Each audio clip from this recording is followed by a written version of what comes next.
नमस्कार, आप देख रहे हैं टीएनपी एक्सप्लोर और मैं हूं आपके साथ सार्विका श्रीवास्तव।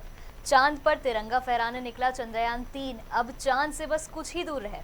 जल्द ही चंद्रयान-3 इतिहास रचने वाला है। चंद्रयान-3 लगातार और सफलतापूर्वक चांद के हाईवे पर यात्रा कर रहा है।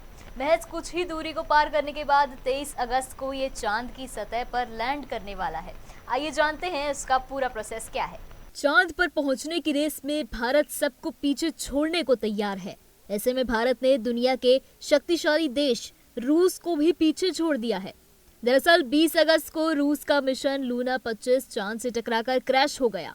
बता दें कि 21 अगस्त को यानी चंद्रयान-3 की लैंडिंग से 2 दिन पहले रूस के लूना 25 को चांद पर उतरना था, लेकिन वो क्रैश हो गया है। वहीं दूसरी ओर चंद्रयान-3 इस वक्त चांद से 25 किलोमीटर की दूरी पर चक्कर लगा रहा है और सब कुछ ठीक रहा तो वो 23 अगस्त की शाम को 6:04 पर चांद की सतह पर सॉफ्ट लैंडिंग कर इतिहास रच देगा।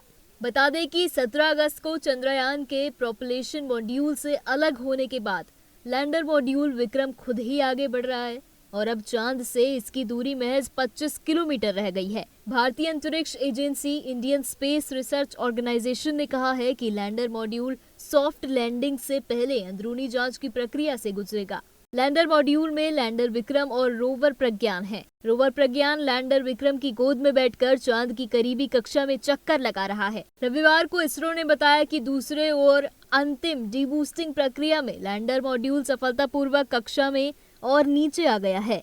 मॉड्यूल अब आंतरिक जांच प्रक्रिया से गुजरेगा और लैंडिंग स्थल पर सूरज के निकलने का इंतजार करेगा। फिर 23 अगस्त को जैसे ही लैंडर विक्रम चांद की सतह को छुएगा, उसकी गोद में बैठा रोवर प्रज्ञान चांद की सतह पर उतरेगा और स्टडी शुरू करेगा। अब इस बीच एक सवाल और उठ रहा है कि अगर तय समय पर इसकी लैंडिंग नहीं हुई तो क्या होगा और फिर कितना इंतजार करना पड़ेगा। रिपोर्ट के मुताबिक 23 अगस्त से चांद पर लूनार डे की शुरुआत होगी। चांद पर एक लूनार दिन धरती के 14 दिनों के बराबर होता है।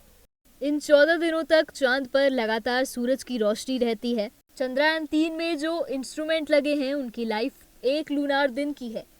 क्योंकि ये सोलर पावर से चलते हैं, इसलिए इन्हें काम करने के लिए सूरज की रोशनी की जरूरत होती है।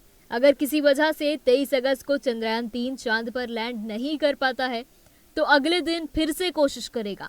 ऐसे में अगर उस दिन भी वो इसमें सफल नहीं हो पाता तो उसको 29 दिन या पूरे महीने का इंतजार करना होगा, जो कि एक लूनार डे और एक लूनार नाइट के बराबर है। भारत का चंद्रयान-2 4 साल पहले चंद्रमा की सतह पर दुर्घटनाग्रस्त हो गया था।